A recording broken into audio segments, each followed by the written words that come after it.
നാഗഭൂഷിത പദങ്ങളും ചടുല താളമോടു തിരുനടനവും ഭസ്മഭൂഷിത മുരസ്ഥലം ഹരിണചർമ്മവും ഫളിഗണങ്ങളും വാസുകി പരിവിശോഭിതം വിമലവക്ഷ സംഭവ ഭയാവഹം ചന്ദ്രശേഖര തെളിഞ്ഞു കാണണം അന്തികേ മമ സദാശിവ.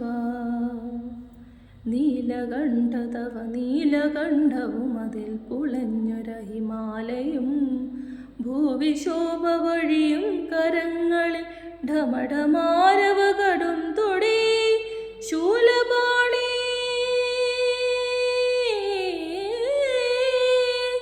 ശൂലപാണി മഹാത്രിശൂലമധുമൃഗവുമേന്തികതീകുവാൻ ചന്ദ്രശേഖര തെളിഞ്ഞു കാണണം അന്തികേ മമ സദാശിവ. സദാശിവ